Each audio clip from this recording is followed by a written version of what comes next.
Well, hello, my sweet little honeysuckles. Welcome to another episode or installment of Let's Talk About It. And today we're going to be talking about performative affluence. Basically flexing, honestly. But not even flexing because you got it. Flexing because you're trying to show everybody that you have it.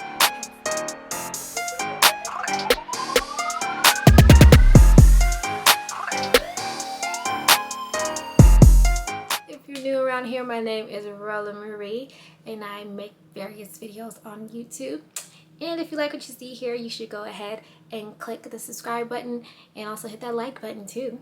And if you're not new, hi, welcome back. It's nice to see you. So I gave you a smidge of a definition earlier, but here's like the official definition that we're going to be using in this video. So performative affluence is projecting an image of wealth and status that is not close to the reality of one's current situation.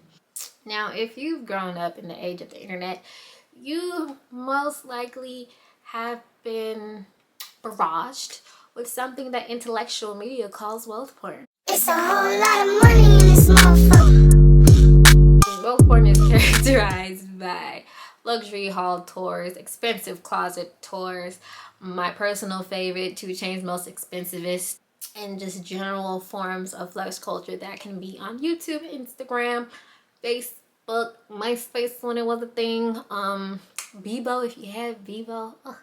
I mean, nobody was flexing on Bebo because we were all in middle school, but I'm just saying. Social media. Well, no, because everybody was kind of trying to push their little fake Louis Vuittons off as real. But that's another thing for another time. You know, many of us might follow these forms of entertainment or these accounts to kind of see what's out there. For me, the most expensive show I find hilarious because 2 Chainz is funny. But also just to see how much people are willing to spend on like $1,000 ice creams and what makes it $1,000. Or what the most expensive mansion might be and what's in it and all this, just like curiosity. And some of us also might just look at it for inspiration. Like you want to be the rich auntie or uncle, the one who got all the money. You want to see what the good stuff is so that when you get to that point, you already know what to get. And another factor is we just love to see lifestyles that we aren't living, whether it be the extremely rich or the extremely poor or just anything. Because I know a lot of people like to watch hoarders, even though they don't want to be hoarders and live, but they just want to see an insight and be a little fly on the wall.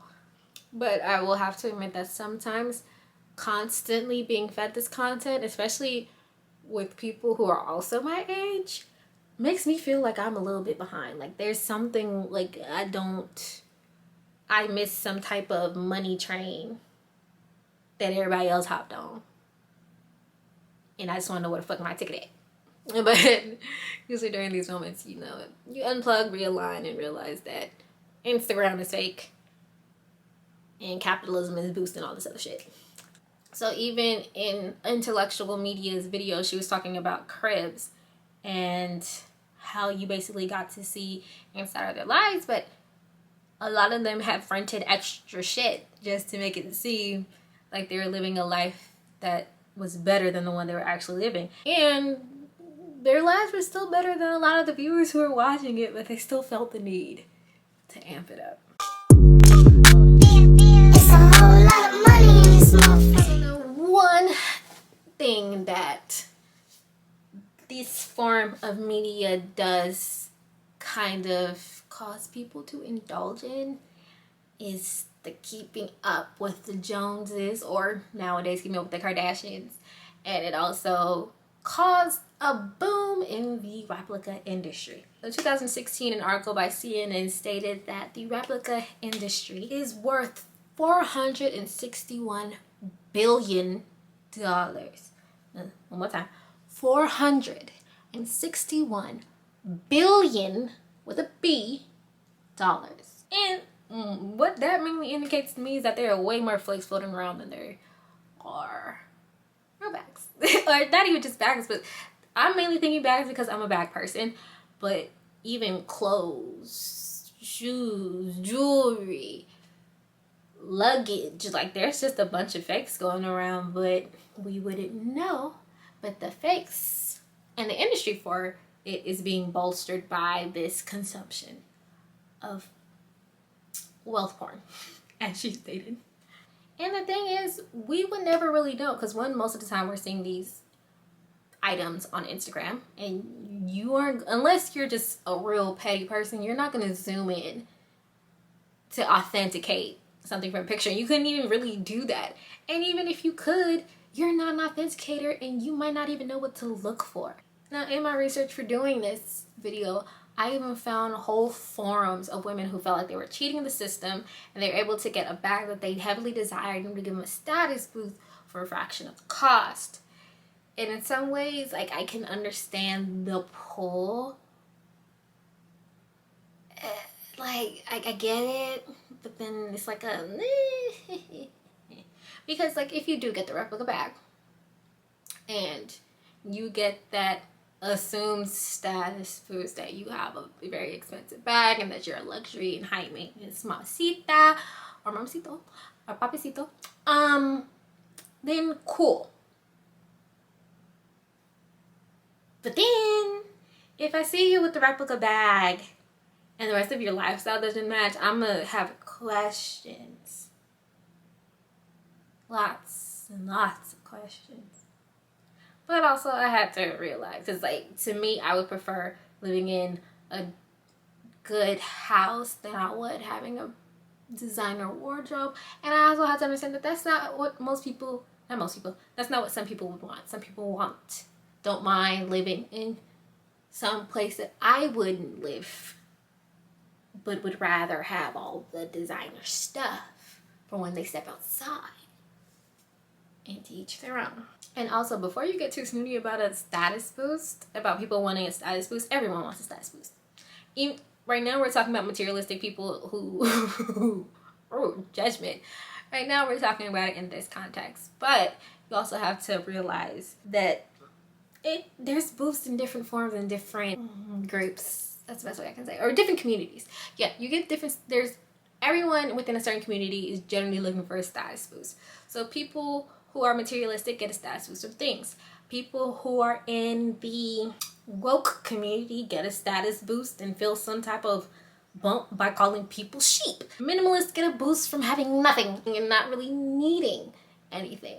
But you also have to consider the fact that even though these are all boosts, these are boosts that are specific to their individual community that they're a part of. So right now I'm just peeking mine to one little community because I see it. Everybody sees it. We see the Kardashians. We see the influencers. We see the rich kids. We see Crazy Rich Asians. Was like, ugh, oh my God. Like, when I say wealth porn. But I loved it so much. And now I want to move to Singapore. You see, like, this. But even back to the things. So even if the goods aren't a replica, and again, this is a $461 billion industry, so there's a very high chance that it's a replica. But even if it's not, you don't know how these people got these things. Number one, motherfuckers be stealing. They be stealing left and right. And you don't know their finances. You don't know how they got it. You don't know how they did that. You have people who will go out and get loans from, like, a firm and pay it monthly. You have people who will have someone buy it for them. Shout out to the sugar babies. There's a website called Bag, Borrow, or Steal that lets you rent out designer items per month so that you can always be seen with a new bag. And all these things are done typically, well, from what I've seen, in an effort to keep up with the luxury lifestyle everyone seems to be living on the internet. It's a whole lot of money in this motherfucker. So should any of this even really matter? And I really think it just depends. Like, maybe it's a fake it till you make it. It may be some type of manifestation technique for some. It could be a way for a woman.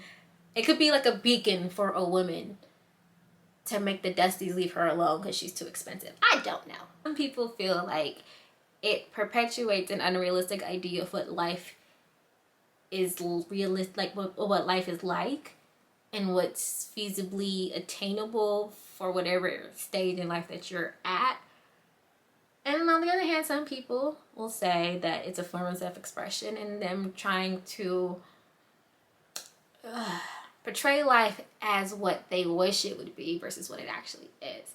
And both sides are pretty valid. Everybody likes a little bit of escapism, but then again, everybody needs some authenticity as well. And the truth is, most of us aren't extremely or extravagantly wealthy, but we would like to attain some level of financial stability that allows us to buy the things that we want while getting what we need. Now, what you want, again, differs. Somebody their wants might just be a bag.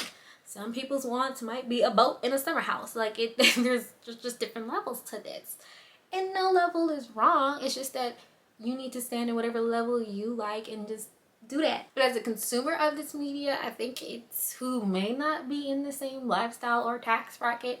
I think it's just better to be self-aware with what you really want and not be too heavily influenced by wanting everything that you see, and to know that there are many different ways that these were attained, so don't be too hard on yourself. But that's all I gotta say for now. Please continue the conversation in the comments.